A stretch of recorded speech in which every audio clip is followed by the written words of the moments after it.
Hello दोस्तों, स्वागत है आपका हमारे इस YouTube चैनल पे। दोस्तों, कहानी को शुरू करने से पहले एक जरूरी बात, अगर आपने चैनल को सब्सक्राइब तो नहीं किया है तो पहले आप जल्दी से चैनल को सब्सक्राइब कर दीजिए ताकि आपको हमारी आने वाली नई नई कहानियों की जो नोटिफिकेशन है वो आपको सबसे पहले मिलती रहे। तो चलिए दोस्तों, बढ़ते हैं हमारी आज की कहानी की तरफ। हमें उम्मीद है कि आपको हमारी ये कहानी जरूर पसंद आएगी। मोना दिखने में तो बहुत सुंदर थी, पर वह कोठे पर नाचने वाली एक तवायफ थी। मोना की जिंदगी बचपन से लेकर आज तक संघर्षों से भरी थी। बचपन में माँ बाप ने साथ छोड़ दिया और जवानी में एक तवायफ बन गई। मोना का पालन पोषण उसकी एक दूर की मौसी शांता देवी ने किया था। मोना का मौसी के अलावा इस दुनिया में कोई भी नहीं था। पर कुछ दिन के बाद पता चला कि मोना पेट से है। मोना अपना बच्चा रखना नहीं चाहती थी क्योंकि उसे पता था कि इस कोठे की जिंदगी में जो भी बच्चा पैदा होगा उसकी जिंदगी यूं ही सिमट कर खराब हो जाएगी। पर मौसी के लाख समझाने के बाद भी मोना ने एक लड़के को जन्म दिया और उसका नाम रखा विजय। विजय दिखने में बहुत ही सुंदर था। जय के पैदा होने के 2 दिन बाद में मोना ने अपने कलेजे के टुकड़े विजय को ना चाहते हुए भी अपनी मौसी को सौंप दिया। हर 2-4 दिन पर मोना विजय से मिलने मौसी के घर जाया करती थी। सब कुछ ठीक चल रहा था। विजय भी अब 3 साल का हो गया था। विजय मोना को माँ और मौसी को नानी कहकर बुलाता। जय की बचकानी आदत मोना को निचोड़ कर रख देती। वह मन ही मन सोचती कि कैसी किस्मत अपने बच्चे के साथ मैं ज्यादा टाइम बिता भी नहीं सकती। एक दिन मोना के मन में आया, अगर मैं यूं ही विजय से मिलने आऊंगी तो विजय को तो मेरी आदत बन जाएगी और वह बड़ा होकर मुझे माँ कहकर बुलाएगा, जो कि मैं नहीं चाहती कि मेरा विजय एक वायफ का बेटा कहलाए। यह मैं कभी नहीं चाहती। उस दिन मोना जब विजय से मिलने गई तो विजय से लिपट कर रोते लगी और रोते रोते कहने लगी कि बेटा विजय, आज मेरा और तुम्हारा आखिरी मिलन है। मोना की मौसी शांता देवी मोना के मुख से यह बात सुनकर मोना से पूछने लगी, ऐसा क्यों कह रही है पगली? मोना ने मौसी से कहा, मौसी मैं सच कह रही हूँ, क्योंकि मेरा विजय से यूं मिलना जुलना सही नहीं है। आगे चलकर विजय ना चाहते हुए भी तेरे करीब आ जाएगा, जो कि मैं चाहती नहीं। पर मौसी, आज मैं आपसे एक बात कह रही हूँ, मेरे विजय को किसी भी चीज की कमी मत महसूस होने दीजिएगा।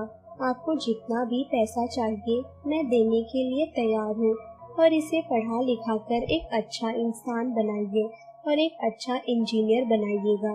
बड़ा होकर अगर विजय मेरे बारे में कभी भी पूछे कि मेरी माँ कौन है तो कहिएगा तेरी माँ मर चुकी है। यही कहते कहते मोना की आंखों से आंसू छलक गए। किस्मत जो अपने कलेजे के टुकड़े को अपने से दूर रखना पड़ा। यही कहकर मोना वहाँ से चली गई।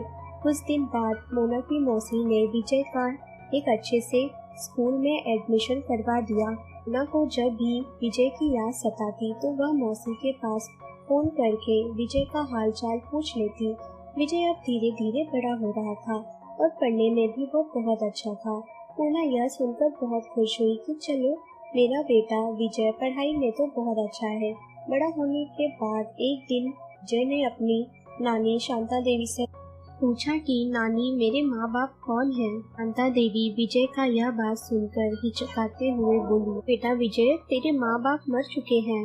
और यही कहकर शांता देवी रोने लगी। विजय अपनी नानी को रोता देख उन्हें चुप कराते हुए बोल रहा था, अच्छा ठीक है नानी, आज के बाद नहीं पूछूंगा, अब रो मत। कुछ दिन बाद विजय अपनी पढ़ाई पूरा कर एक सॉफ्टवेयर इंजीनियर बन गया था।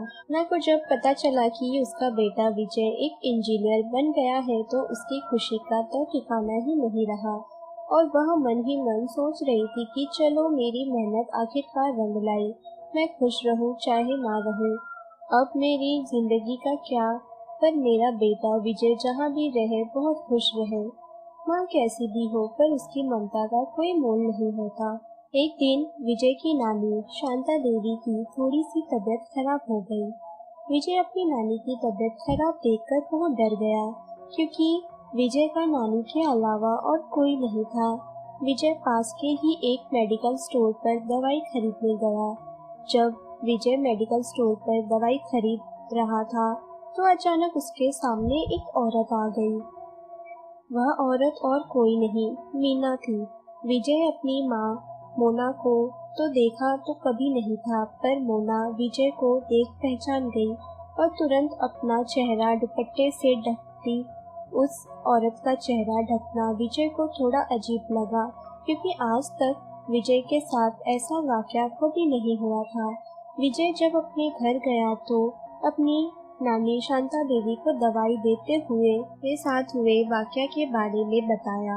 उसने कहा, नानी, जब मैं आपकी दवाई लेने मेडिकल स्टोर गया था तो एक औरत मुझे देखते ही अपना चेहरा तेजी से ढक ली, मानो वह औरत मुझसे छुप रही हो।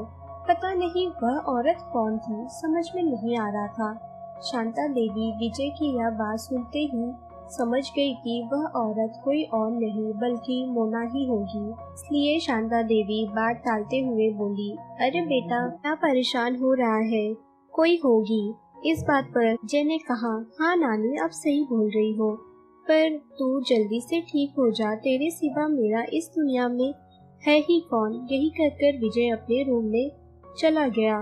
विजय के रूम से जाते ही शांता देवी ने तुरंत मोना को फोन लगाया और पूछा, क्या मोना, तू आज विजय के सामने आ गई थी? शांता देवी के मुख से मोना ने जब यह बात सुना तो उसके पैरों तले जमीन खिसक गए और वह एकदम डर चुकी थी कि शायद मौसी विजय को मेरे बारे में सब सच बता दी होगी।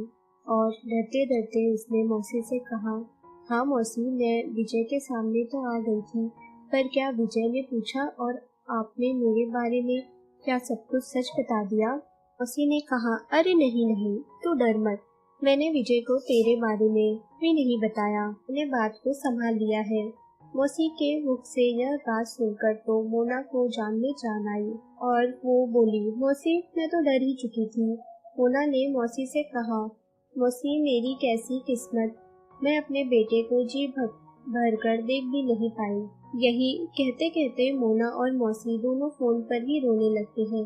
तभी उस रूम में अचानक विजय आ जाता है।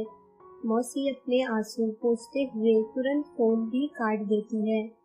विजय शांता देवी से पूछता है, नानी, आप किससे बात करके रो रही हैं?